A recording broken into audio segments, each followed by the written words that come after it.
The film begins with Joe and Lara, a married couple, enjoying a peaceful vacation in the Polish countryside. They're not just ordinary tourists, as both are former top-secret American agents who gave up that life to start over. As they sit down for breakfast at a quaint cafe, they're joined by two French tourists, also soaking in the countryside charm. The four of them chat casually, sharing stories of their travels and careers. Then, the female tourist casually mentions she's a doctor. Curious, she asks Joe and Lara about their own professions, but the couple quickly shifts gears, choosing not to reveal their mysterious past.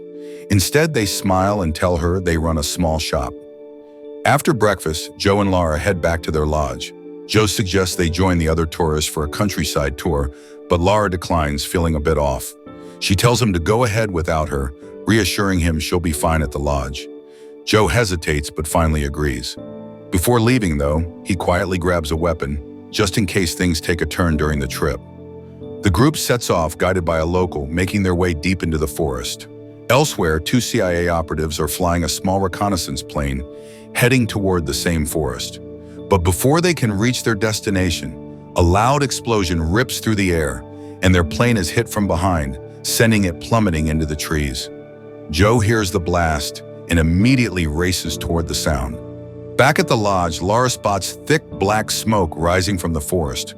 Her heart races as she immediately grabs her satellite phone and sends a message to Joe. Not long after, Joe and the tourists are stunned to find out the explosion was caused by a plane crash. Joe, along with the doctor from breakfast, rushes to the wreckage.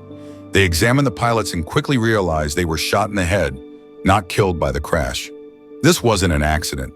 The plane was deliberately brought down. As a former top agent, Joe spots something familiar. The pilots were undercover CIA operatives. Then, in one of their pockets, he finds a hard drive. He takes it, but the doctor protests, insisting it's not his. Joe calmly brushes it off. It could hold vital secrets, something he can't let slip away. What they don't know is that the plane's radio is still transmitting, broadcasting their conversation back to CIA headquarters. At that moment, the CIA is listening in. An agent quickly reports to the leader of the CIA, emphasizing that the hard drive holds critical evidence, exposing the leader's corruption. The leader, filled with rage, demands the location of the crash site. The agent informs him that it is deep within the forests of the Polish countryside. The scene shifts to Joe. He quickly tells the doctor and the others to head back to the lodge because the area is no longer safe. But before they can leave, a group of mercenaries surrounds them. Leading them is a man named Orlin, who steps forward with a smug grin and demands to know what they're doing there. Joe keeps his cool and explains they're just tourists accidentally stumbling upon the wreckage.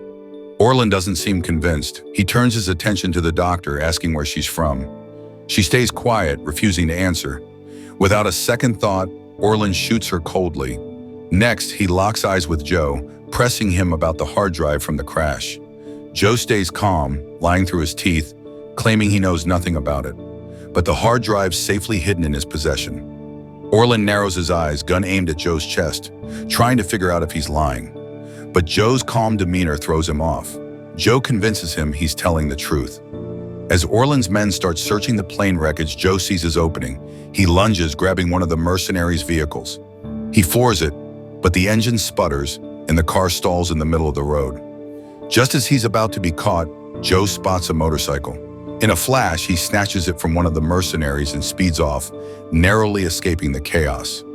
The story shifts to Chester, an older man with a secret. He's a retired agent, much like Joe. But unlike Joe, Chester is still active in government service.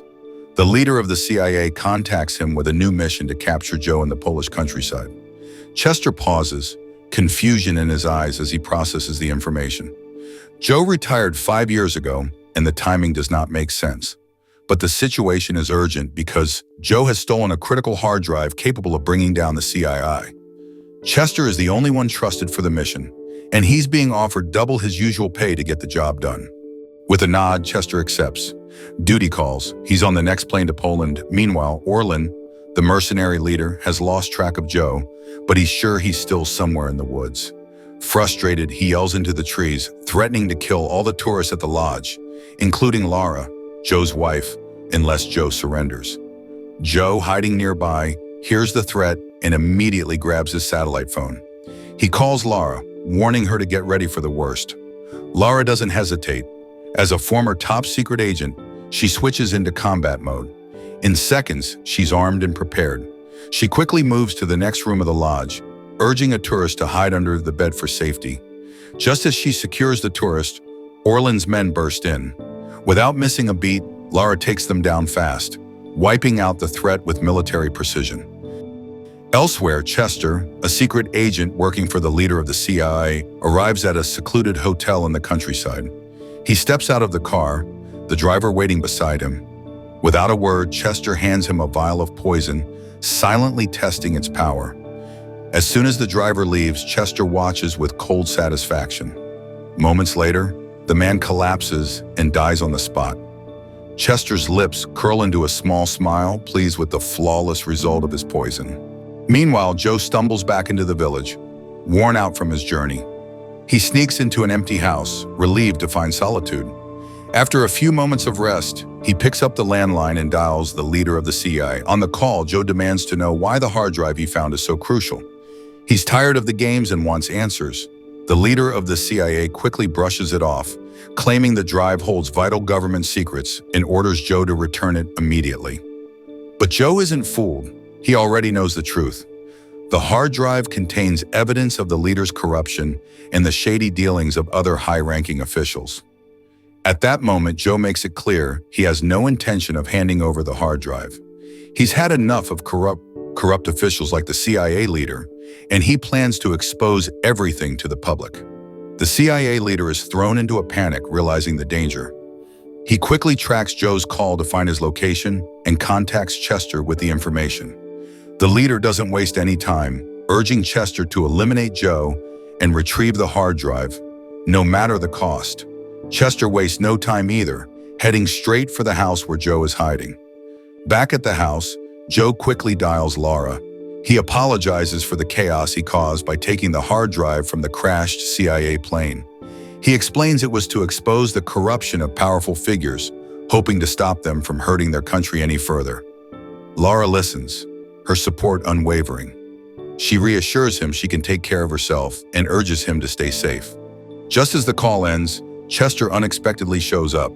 The two exchange casual greetings, like old friends catching up.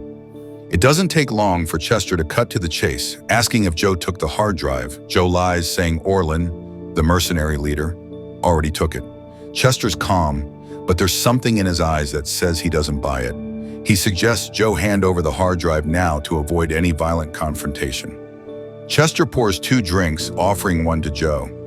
Joe eyes the glass, suspicion creeping in, but declines. He changes the subject and asks Chester about Orlin, who he really is and why so many people are desperate to get their hands on the hard drive. Chester explains that Orlin is working for Russian intelligence, tasked with stealing the hard drive. If the Russians get their hands on it, they could easily destabilize America. Joe, skeptical, asks if Chester truly believes the hard drive holds vital American data, or if it's just corruption files about the CIA leader and other high-ranking officials. Chester shrugs off the question, showing no interest in the contents. He doesn't care what's on the drive. He only wants to finish the job and get paid. The scene then shows Lara enters the lodge, where Orlin's men have the tourists held hostage. Moving quietly, she heads for the upper floor and takes down a guard without making a sound. She tells the tourists to stay hidden while she deals with the rest of the men downstairs. On the lower floor, several of Orlin's men are lounging and drinking. Suddenly, a loud thud echoes through the lodge as a body hits the ground. The men rush to check, only to find one of their own thrown from the upper floor. Orlin's right-hand man orders his men to search the upper floor. But when they find another body, his temper flares. He commands the remaining guards to find and eliminate the attacker. As the men rush up the stairs, Lara strikes. She picks them off one by one with ruthless precision. Just as she's cornered and a gun is aimed at her, she's forced to surrender, but she's always prepared. Hidden in her hair is a small knife, which she uses to turn the tables and regain control. After taking down the guards, Lara now faces Orlin's right-hand man. She's drained from the intense fight, but the man proves to be too strong. He forces her into a chair and begins his interrogation. He mocks her and asks why people like her, Americans, always acts so invincible. Lara calmly responds that she's not American, but German. She explains that she and Joe used to be the world's top secret agents, almost unbeatable. When he hears Joe's name, his eyes widen as he realizes Lara is Joe's wife. Without wasting a moment, he demands that Lara call Joe and order him to hand over the hard drive. Lara agrees, but only on the condition that he returns her satellite phone. It's the only way to contact Joe. The right-hand man hands it over, and Lara quickly enters a code. The room suddenly shakes with a deafening explosion. The scene then shows Orlin and his men track Joe and Chester to the house where they've been hiding. A local villager spots Joe and accidentally gives away his location. Furious, Orlin orders 3 of his men to go in and deal with Joe. But the men hesitate, knowing Joe isn't someone to be underestimated. Orlin's patience runs out, and he executes them right then and there. Inside, Joe and Chester realize they're surrounded. Chester, still seated, asks Joe to help him stand, complaining of pain in his back. But as Joe reaches for him, Chester stabs him with a syringe. Chester explains coldly that the syringe is filled with poison, and Joe has only 24 hours to live unless he gets the antidote. Chester promises to give it to him, but only if Joe hands over the hard drive. Joe hesitates but agrees to the deal, though he insists they need to take care of Orlin first. Chester wastes no time. He shoots out a nearby power pole, plunging the area into darkness. Outside, Orlin and his men open fire, turning the house into a target, bullets ripping through the air. Orlin tosses a smoke grenade, and the house fills with thick, suffocating smoke.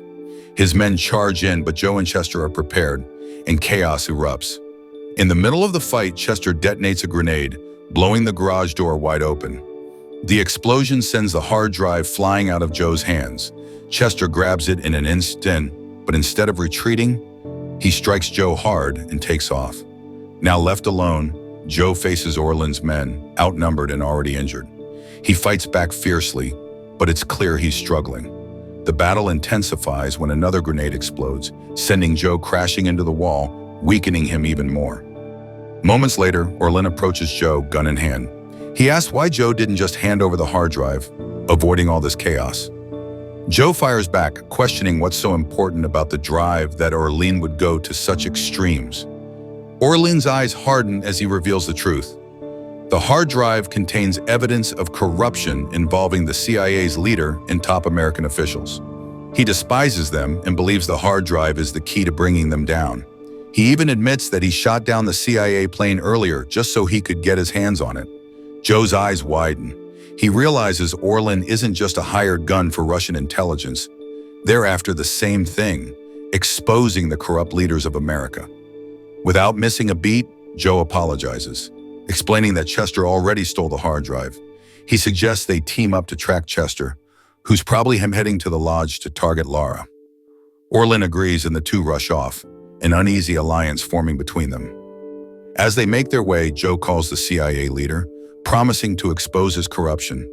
The smug voice on the other end mocks him, revealing that Chester has already taken the hard drive. The CIA leader taunts Joe further, reminding him he's been poisoned, with less than 24 hours to live. Joe smirks, revealing the poison didn't fully take hold. He's not in immediate danger. Furious, the CIA leader orders a drone strike, determined to eliminate Joe and Orlin for good. A short while later, 2 armed drones appeared in the skies above the Polish countryside, scanning for Joe and Orlin. It didn't take long for them to lock onto their vehicle. Without warning, the drones opened fire, bullets raining down on the car. Joe swerved and floored the gas, narrowly dodging the attack. But the drones didn't give up, staying on them with relentless precision. The chase grew wild, the tension rising with every second. In a desperate move, Joe slammed the car into a roadside inn. The crash was loud, but miraculously, they both emerged unscathed. Quickly, they turned their focus to the drones. After a heated fight, they took one down. But just as they caught their breath, Orlin pulled a gun on Joe, pointing it straight at him from behind. He revealed the truth. He never wanted an ally. For him, taking down the corrupt officials was never a team effort. Joe had no choice but to go along. But before Orlin could make his move, a gunshot rang out. Lara appeared, hitting Orlin with a clean shot. Just when they thought the danger had passed, the remaining drone attacked again, causing a massive explosion. Through the smoke and chaos, Lara and Joe crawled out, both badly injured but alive. The next morning, Joe carried Lara to the edge of a nearby lake. Her wound from the fight with Orland's right-hand man was taking a toll, leaving her weak. Joe did what he could to patch her up, offering soft words of reassurance as he worked. Slowly, Lara seemed to regain some strength. As they rested by the water, Chester appeared out of nowhere. Joe froze, confused. Chester was supposed to be on his way to America, but there he was, looking disoriented. He admitted he couldn't leave because his body had suddenly shut down. Joe didn't hesitate. He pulled out the antidote. The truth hit Chester hard. Joe hadn't poisoned himself. It was Chester all along. The drink Chester had downed earlier was laced with poison. Joe had known and had refused to drink it. With the antidote in hand, Joe made an offer. He would save Chester if Chester agreed to return the hard drive and help expose the CIA leader and the corrupt officials. Chester had no choice but to say yes. From that moment, Joe, Lara, and Chester became an uneasy team, brought together by a shared enemy. So the moral of the story is, when you stand up to corrupt power, even your enemies might end up on your side, but only if you play smarter than they do.